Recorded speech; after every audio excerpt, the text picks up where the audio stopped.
Suara Xing Yu disampaikan sekali lagi, tetapi dia hanya menjelaskan beberapa teknik pedang sederhana sebelum dia menghilang. Long Hao Chen yang baru berusia 9 tahun harus tinggal sendirian di gua yang gelap gulita ini dengan semut burung hantu yang hiruk-pikuk dan rasa sakit yang hebat yang terus-menerus menyebar ke seluruh tubuhnya. Karena rasa sakit yang parah, kecepatannya melesat beberapa kali, tetapi ketika dia memikirkan ibunya, keberanian melonjak keluar dari hatinya. Burung hantu semut hanya membuatnya kesakitan, dia mengatupkan giginya untuk menekan rasa sakit, mengayunkan pedang bambunya berulang kali. Xing Yu berdiri di luar lubang. Merasakan setiap menit berlalu, ekspresi wajahnya terus berubah. Tidak hanya sekali, apakah dia mengangkat tangannya dengan maksud untuk mendorong batu besar di hadapannya, tetapi dia melawan. Jika itu adalah anak lain dari Odin Hall, dia akan segera pingsan setelah masuk ke lubang ini. Namun, Long Hao Chen masih sadar, terus-menerus mengerahkan dirinya untuk melawan semut burung hantu itu.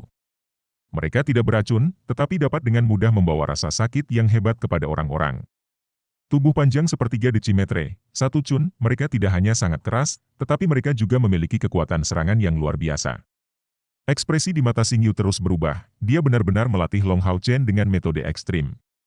Selama Long Hao Chen bisa menahan ini, kekuatan mentalnya yang sangat berbeda dari orang biasa akan dapat berkembang secepat mungkin.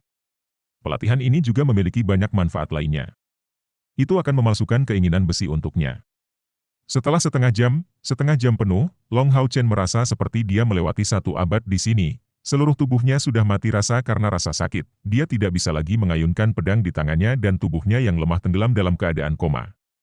Pada saat ini, batu yang menutupi pintu masuk gua didorong ke samping dan kekuatan besar diberikan pada tubuh Long Hao Chen. Menariknya, karena semut burung hantu yang tak terhitung jumlahnya diusir oleh kekuatan aneh, tanpa ada cara untuk terbang keluar.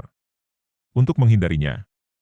Ini mungkin semua dilakukan oleh Xing Yu, tetapi saat dia melihat Long Hao Chen, menarik napas dalam-dalam, bisa dilihat dalam tatapannya bahwa dia tidak bisa mengendalikan perasaannya lagi. Pada saat ini, Long Hao Chen memiliki seluruh tubuhnya sudah benar-benar lelah. Seluruh tubuhnya bengkak karena sengatan, wajah mungilnya yang cantik tidak dapat dikenali sama sekali, dan jejak benturan dengan tubuh semut burung hantu dapat dilihat pada set pedang bambu. Xing Yu buru-buru membuat Long Hao Chen menghirup semacam obat merah dan, setelah sekejap, dia membawa Long Hao Chen kembali ke kabin kayu dengan kecepatan yang tak terukur.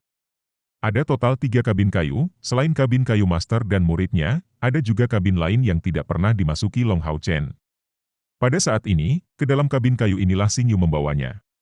Saat memasuki kabin kayu, uap panas yang pekat bisa terlihat keluar. Di bagian dalam kabin kayu ini bisa dilihat sebuah batu dengan kolam yang digali. Untuk mengatakannya secara akurat, seharusnya kolam yang ada di sini dulu, dan kemudian kabin kayu ini dibangun di sekitarnya. Air kolam itu meluap. Air di dalam kolam berwarna coklat, banyak obat mengambang di dalamnya. Xing Yu dengan cepat menanggalkan pakaian robek Long Hao Chen, dengan hati-hati memasukkan tubuhnya ke dalam kolam. Hanya bagian di atas hidungnya yang berada di luar kolam. Mata air panas di sini sebenarnya digali oleh Xing Yu, tetapi Long Hao Chen, masih dalam keadaan koma, tidak mengetahui hal ini.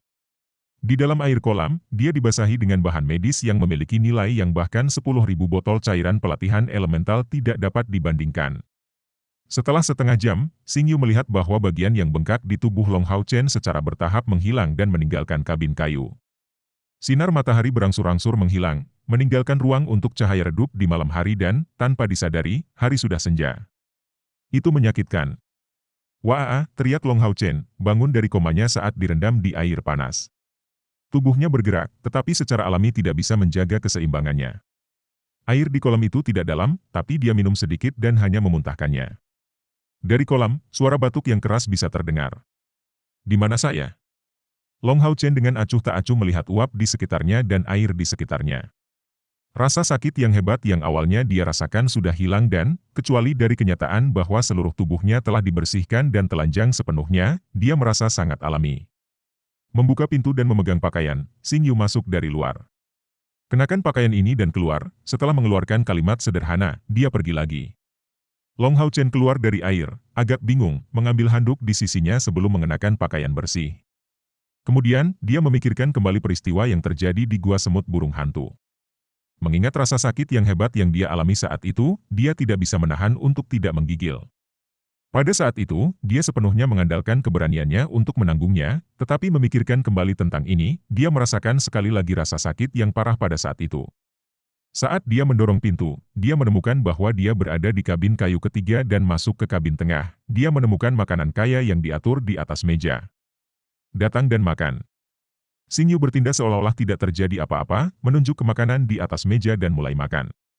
Melihat gurunya, Long Hao Chen dengan terbata-bata berbicara, "Guru, saya. Ayo makan dulu." Xing Yu menatapnya dengan tatapan tegas. Long Hao Chen tidak berani mengatakan apa-apa lagi dan bergegas untuk duduk dan mulai makan seolah-olah dia belum makan apapun untuk waktu yang lama. Dia sangat lapar malam ini, nafsu makannya 3 kali lebih banyak dari biasanya. Kecuali dari porsi kecil yang Xing Yu makan, dalam beberapa saat, Long Hao Chen telah memakan semua yang bisa dimakan di atas meja. "Katakan padaku bagaimana perasaanmu hari ini?" Xing Yu belum membiarkannya merapikan meja, bertanya dengan tenang. "Itu sangat menyakitkan." Long Hao Chen dengan tulus menjawab. "Bisakah kamu melakukan sebanyak ini?" Xing Yu dengan dingin berbicara, "Ini baru permulaan. Keluarlah bersamaku dan bawa pedang bambamu." "Baik." Tuan dan muridnya meninggalkan kabin kayu, tiba di puncak gunung. 2 pedang bambu serupa muncul di tangan Xing Yu, pedang itu dikenal sebagai Raja Senjata. Itu bisa menyerang sekaligus bertahan. Jika ingin membela orang lain, Anda harus bisa membela diri terlebih dahulu. Sekarang, saya akan mengajari Anda taktik penutupan sekarang. Perhatikan baik-baik. Bilah bambu itu bergerak. Membiarkan beberapa bayangan, sinar pedang yang tampak begitu tidak nyata ini bersinar di puncak gunung. Kalimat menyertai sinar pedang ini, tanpa henti masuk ke telinga Long Hao Chen. Hari ini, latihannya yang kejam baru saja dimulai. 7 hari penuh telah berlalu. Pada saat ini, Xing Yu setiap hari menginstruksikan Long Hao Chen, berbagai mata pelajaran, astronomi, geografi, dan sejarah dimasukkan. Keesokan harinya, akan ada pemeriksaan tentang jalannya hari sebelumnya, tetapi bagi Long Hao Chen, itu adalah momen paling bahagia di hari itu. Sore hari, neraka dimulai. Sarang semut burung hantu adalah kursus wajib setiap hari, tetapi hasil akhirnya selalu sama. Rasa sakit yang tidak manusiawi ini membuat Long Hao Chen hampir ingin mati. Tetapi setiap kali hatinya berpikir untuk menyerah, Xing Yu akan mengingatkannya bahwa dia akan bisa pulang hanya dalam beberapa hari. Setiap kali dia berada di gua semut burung hantu, dia berlatih sampai saat dia akan pingsan, dan begitu dia bangun, dia akan menemukan dirinya berada di tengah mata air panas, dengan rasa sakit yang sudah hilang. Setelah makan malam, latihan dimulai dari awal. Xing Yu memberikan beberapa keterampilan kepada Long Hao Chen dan membiarkan dia melakukan hafalan mekanis untuk mempelajari beberapa hal. Hanya ketika malam sangat larut, hari pelatihan akan berakhir. Hal yang paling menyakitkan bagi Long Hao Chen adalah kenyataan bahwa Xing Yu tidak mengizinkannya tidur. Ketika sudah larut malam, karena dia benar-benar kelelahan, Xing Yu akan mengajarinya metode meditasi duduk yang oleh Long Hao Chen disebut tidur sambil duduk.